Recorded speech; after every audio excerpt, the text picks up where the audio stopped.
The Las Vegas Aces are 10-2. Here to talk about it is Las Vegas Aces beat reporter Matthew Walter. Locked on Women's Basketball starts now. You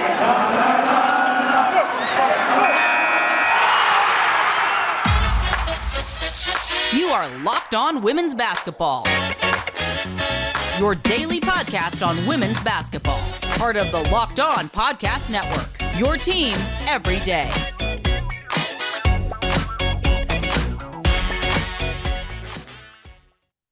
Well, hi there and happy Monday to you. I'm Howard Megdal, host of Locked On Women's Basketball, founder and editor, of course, of the Next Women's Basketball Newsroom. I would suggest that after you've made us your first listen every single weekday, that you go ahead over to thenexthoops.com and check out the work that's being done 24/7, 365. Today is, of course, brought to you by Bet Online. We'll talk a little more about our title sponsor later on in the program, but I am delighted to be joined by Matthew Walter to talk about all things Kelsey Plum, all things first team to 10 wins in the WNBA, Las Vegas Aces. Matthew, you talked to Kelsey Plum. She barked at you. Can you just take me through how you experienced that as a reporter? I honestly just thought, oh, Kelsey Plum went to Washington, so barking is just part of being a husky, right? It's a dog. They bark. I own a dog. They bark. It just put together. And, then I learned later she barked at Tom Brady. It just seems to be, she barks at people she clearly enjoys. And she seems to bark at me and a lot in our press conferences and at Tom Brady. So she must enjoy being at a press conference or she must enjoy barking. But I think for her, it's a definition of who she is as a person, right? She describes herself as a dog and I put it with a WG instead of a DOG. Like she's a dog at heart, which in me means like she's going to go out there and do what she needs to do and play at the level she plays at, no matter whether they're up 20, down 20, whatever the game is. And it's shown, through the first 12 games of this season so far for the Aces. Plum is a former number one overall pick, but to my mind, for way too long, has been thought of as a bit of an afterthought. She is, though, the leading scorer through 12 games here for the Las Vegas Aces. She's at 19.8, ahead of Jackie Young's 19.2, and even Asia Wilson's 16.1. When you watch this team, I just wonder, do you think of her as a number one option at this point for the way their offense operates, or is that more a function of just how efficient she's been? I don't think this offense has a number one option. I think that the way that their offense runs, I don't think they've had consecutive games with the same leading scorer. Like I think every game there's been somebody different from the previous game who leads them in scoring because they have the ability where all five of the people on the floor with the spacing and the way they attack the basket can score. Now I think Kelsey Plum has found something new in this offense, right? Becky Hammon has really seen a lot of herself in Kelsey Plum and given a lot of knowledge to Kelsey. And that has allowed Kelsey to really grow and develop so far and show, why she was a number one overall pick, why she scores 3,500 points in her career at Washington. And it just finally is a system fit for Kelsey. And Kelsey said, she didn't enjoy not starting last year. She loves and it's fun to start. And I think you see it, right? It's a hard lineup to guard when it's Chelsea Gray and Kelsey Plum and Jackie Young and De'Arica Hamby and Asia Wilson, because who you're not going to guard? All five of them can get you double figures, and all five of them can win you a game because they're all capable of, they're all high draft picks. They're all, early first round picks, and they all can bring so much to the table for your team. So I think Kelsey has found a rhythm and found a more success because the system fits a lot more what she's trying to do. And because in the past, if there was a shot that Kelsey took and it wasn't good, Bill took her out. Now, Becky yells at her when she doesn't take open shots, and she expects every open shot that Kelsey takes to go in. And, she's shooting like 45% from three. They're going in at a really high clip. And she's shooting a lot of those shots that she took at Washington where Mike Neighbors gave her the green light. Becky Hammon has given her that very similar green light. It is fascinating to see. Now, the field goal attempts per 36 minutes are about the same for them year over year, but there just seems to be a difference in, first of all, how often she's in the game, because that's like you said, that's per 36, right? But Bill played her 25.6 minutes per game last year. I mean, that was essentially identical to where she was in 18 and 19, 25.5 and 25.5. She's at 33.3 minutes per game. I'd have to go back and look, but I think that would place her up among the leaders of the WNBA in terms of minutes per game. But the other thing she's doing, and this is just part and parcel with the kind of player she was at Washington, is her assist percentage is 29.8. She's legitimately not just an off the ball guard. She's somebody who was able to create the way she did so often during her Mike Neighbors years. Yeah, I know you talked to Mike Neighbors for that piece that, people really ought to go check out over at thenexthoops.com. But did Mike see this as just a matter of when rather than a matter of if? I think Mike knew that this is always what Kelsey was, and I think he can see. I talked to him about after the third or fourth game, and he said you can just see there's a different level of confidence in her from Becky, and I think she's finally getting to show who she is. But it also works because they've got three real sort of point guards, right? They don't have to always have Chelsea Gray bring the ball up. It can be Chelsea Gray, it can be Kelsey Plum, and it can be Jackie Young. And they're looking to be the first team in WNBA history with two players to average 6 assists a game. Because Kelsey Gray is over that 6 assist number, and Kelsey Plum is not far behind at like 5.6, 5.7. And to go back to your minutes thing, her minutes were lower than that. She played all 40 minutes yesterday and tied her career high with 32. So I just think that like for her this year with the new offense, with the new coaching staff, she came in the best shape of her life in the camp. And I think she's come in just like, this is, we want to win now. And every veteran I talked to said, Kelsey's come in with a different mindset and all the stars have aligned for her. But yeah, I mean, Neighbors said that, she's been a pro since she stepped on campus at Washington. And one of the things I wrote in that story was she gets off the plane from playing, I think, USA U17 or whatever the team age was, the U18. And most of those kids went straight to their hometown before going to college. She showed up at Washington immediately from playing in that tournament and went right to the gym off the plane. Like my neighbors picked her up and they went to the gym and worked out. So she's been a pro since the day, maybe even before college, maybe since high school. And now she's finally in a system that values and shows her best strengths are at the forefront. And it's really showing, allowing her to shine. When you think about this team at this point, does it almost feel as if it's just this embarrassment of riches with Chelsea Gray as well? Is it effectively like they have 2 point guards on the floor at this point? Like I said, I think it's almost 3 because they're running a lot of stuff individually for Jackie Young. There have been multiple games where Becky Hammon has said afterwards, like, they weren't stopping Jackie Young out of a ball screen. So I just kept going Jackie Young ball screen in the middle and just letting her attack out of it because she's so smart. She's a really elite passer and she's become such a more confident scorer. So they play 3 point guards. I mean, none of them are all true quote unquote point guards, but they all can play and handle the ball. And even there have been times where like Dearica Hamby has gotten a rebound and pushed the ball in transition. So she just trusts all of her players that all 5 of them are smart enough. And she says, like, on offense, I don't worry about offense. We're going to figure it out. We have too much talent on the floor on offense not to find ways to score. They average 91 points a game. You're telling me their offense isn't working.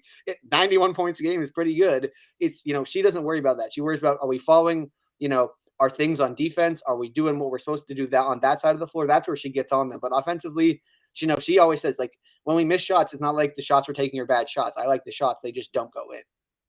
It all makes sense, and it is delightful to see, and just a fun new transition. The fact that they've been able to get to 10-2 while instituting a fundamentally new and different system is really interesting to me. Now, there were a couple of great back and forth matchups this past week with the Connecticut Sun. And just to set the scene for people, if they don't know this net rating, and this is where we are 12 games in, the Connecticut Sun are a plus 12. Las Vegas is a plus 11.8. No one else is above 6. The Chicago Sky, who are third now after a very strong week that they just had. So, pretty clearly, if you look at performance to date, not that that dictates future performance, but the Sun and the Aces have been a cut above. They split those 2 games over the course of this week. I'm looking forward, obviously, to seeing what you write about it. But, give the listeners a preview here. Let's just talk about it. What did you learn from a matchup that, and again, I'll just throw this added stat out there that I absolutely love, had the top 5 players in win shares in the WNBA. Jackie Young is first, Bree Jones second, Jonquel Jones third, Alyssa Thomas fourth, and the aforementioned Kelsey Plum fifth. So just a real meeting of stars and teams dominating. What were the most exciting things for you? But I do, before you answer that, just want to tell the good people at home about Bet Online, which is your number one source for all betting stats and sports info.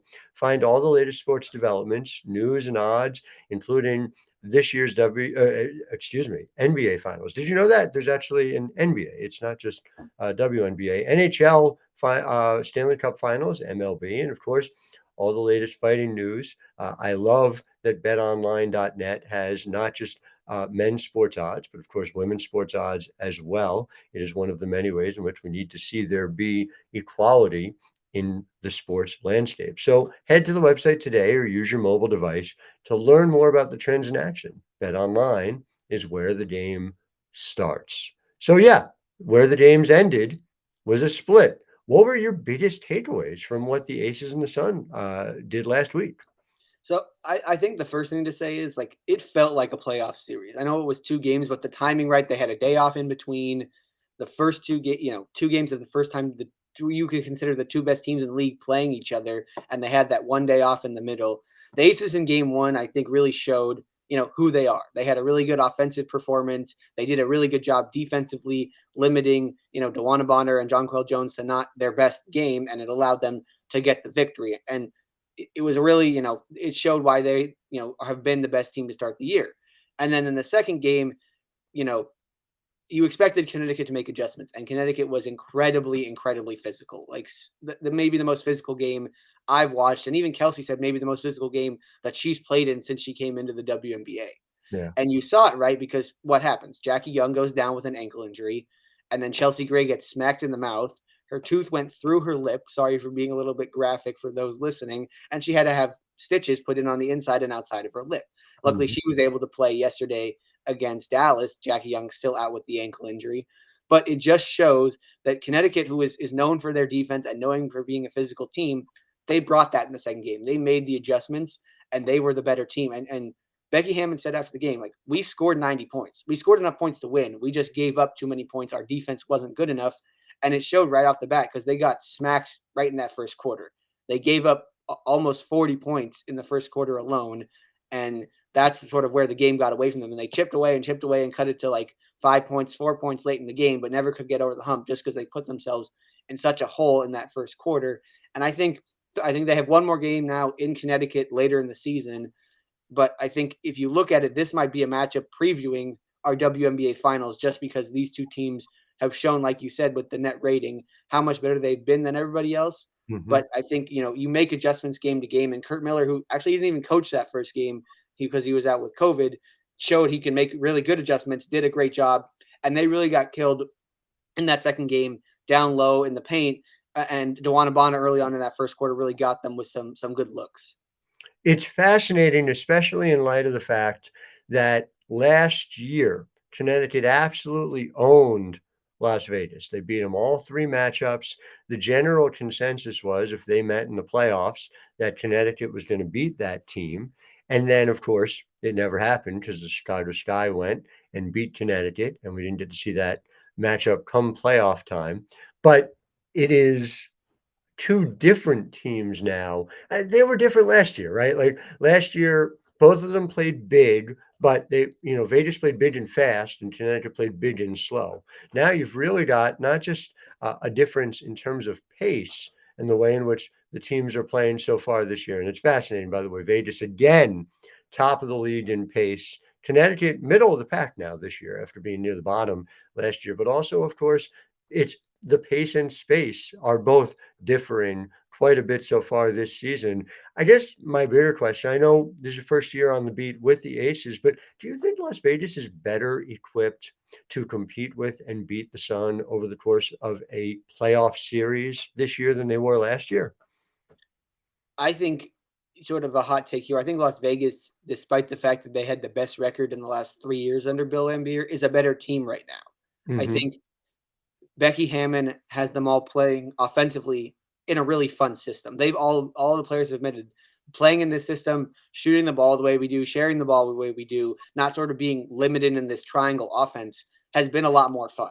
It's been more enjoyable. It's really enjoyable to watch from a fan's perspective, but Yeah. that's what's really been enjoyable. And they say, like, Becky doesn't get on us about offense. It's about, can we stay in our principles on defense? And that's where I think the game got away from them against Connecticut. They are going to have to play much better defensively, especially early in that game. Now, losing your best perimeter defender in the third quarter, that hurts because Jackie Young has been outstanding on the defensive end as well as she's been on the offensive end. So I think the way they're going to beat Connecticut is not by outscoring them because, like I said, they can score 90 points in any game of the week. It's can they go out there and play defense and stick to their principles? And that's what hurt them really in that second game in the first quarter, especially when they gave up 30-plus points in the first quarter, something they haven't really done all that much this entire season. And Becky Hammon even said it coming into the last 4 games, right? They went on the road to Chicago.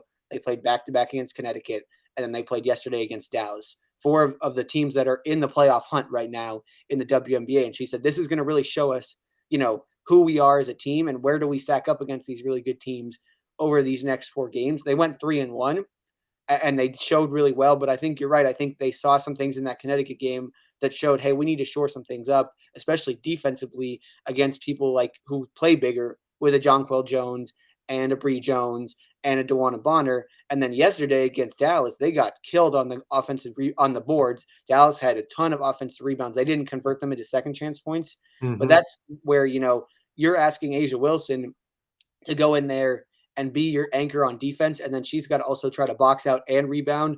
And that's why Becky Hammon has put a lot of stress on Dearica Hamby to be, hey, you need to be, averaging 7+ rebounders a game. Now they're, the 1 and 2 rebounders in the WNBA, but if there's a place that Las Vegas is going to struggle, it's going to be on the glass and against those bigger teams. And they've done a good job so far. And I think a lot of that, again, goes to Jackie Young being on the floor and going in there and trying to attack and get rebounds. But, it was a good showing for them of, hey, what kind of team are we against some of these top teams in the league? Jackie Young obviously not being on the floor is a real concern. You're talking about somebody who's weathering an injury, as you mentioned before. Take me through what we know, what you think are timetables, anything you've heard from the team in terms of response, and, just give me a sense of how they navigate the world without Jackie Young in the meantime. Yeah, so she got hurt in the third quarter Thursday, sprained her ankle pretty badly, clearly was in some pain, was able to get up and actually shoot her 2 free throws, made them both, mind you, after getting fouled, and then walked off with the help of a couple of trainers. She was seen the next day in practice, not wearing a boot, standing on the sideline, not practicing, but wearing workout clothes like she could have practiced if she was healthy. Yesterday, she was not active for the game, out with a ankle sprain, but was not wearing a boot and basically stood the entire time on the sideline while watching the game. She didn't sit down all that often. So clearly she has the ability to walk and put pressure on that ankle. And from what I saw, she was walking around without a limp on either leg. So she seems to be progressing well off of what could have been a very scary injury. They have a long time between games. They don't play again until Saturday.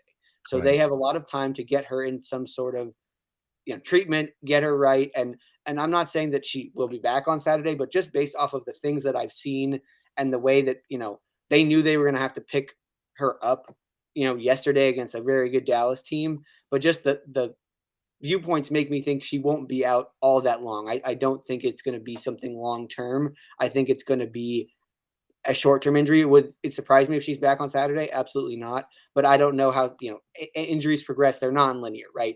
Just because one person looks one way one day doesn't mean the next day things go differently. And just because you feel good, you get into practice, something may occur and you need to slow down your progression.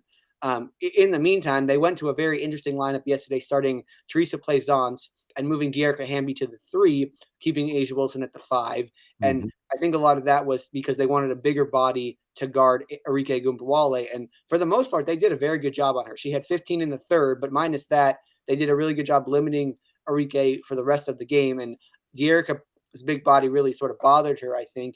And they just sort of kept rotating people onto Arike. And I asked Becky before the game, I said, this is usually a matchup for Jackie, right, so what are you going to do? And she said, it's going to have to be team defense. We're going to probably throw some De'Erica on her to put a bigger body on her, but we're going to have to play, as a team, better defense because we lost our best perimeter defender.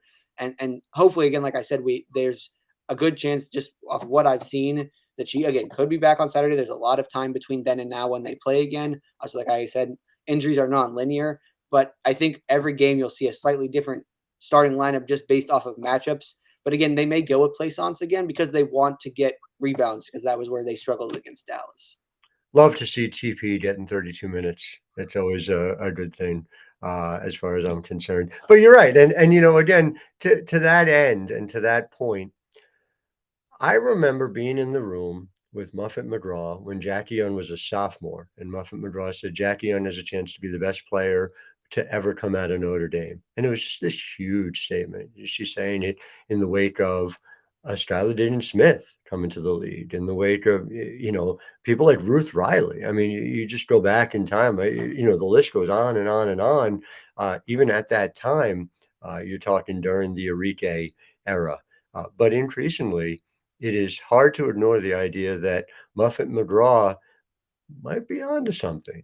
She's seen a few basketball games. It's not like Muffet McGraw comes into this without an understanding of the game. And it's not like her entire starting five on that team now starts in the WNBA and has, she's not a bad talent evaluator. He is not a bad talent evaluator. So people ignore Muffet McGraw at their peril. Well, listen, before I let you go, I just got to tell you something, because this kind of blows my mind. We appreciate listeners for making Locked On Women's Basketball your first listen every day. And you're going to find this amazing, Matthew, but there is a men's league that also plays basketball. I don't know if you've heard about it. It's called the NBA. I think the team where I live is in the finals. I'm not sure. I think they're in the finals, but I'm not 100% sure. Okay. Yes. The team that I think might be a future owner for the WNBA too, which is obviously the legacy for those who own the Golden State Warriors as well. But do make sure, all joking aside, that you check out the Locked On NBA Big Board. Host Rafael Barlow from NBA Draft Junkies and author of the NBA Big Board newsletter is joined by Richard Stamen, Sam Ferris, Leif Thulin, giving fans an in-depth look into the NBA draft, which, I mean, crazily enough, the first round of it lasts 30 picks because apparently there are 30 teams in the NBA. They're something, obviously, for the WNBA to shoot for. They give you an in-depth look at the NBA draft, mock draft, player rankings, and, of course, the bid boards. It's free and available wherever you get podcasts, just like we are, just like Locked On Women's Basketball is. Make sure we're free. We're free, and you can get us every weekday talking about women's basketball. Make sure you're following Matthew Walter and all the exceptional work he's doing on the Aces as well, along with, of course, a number of different West Coast conferences on the college side. Matthew, thank you for all you do, and thanks for taking the time to chat with us today. Thank you, Howard. Always enjoy being on.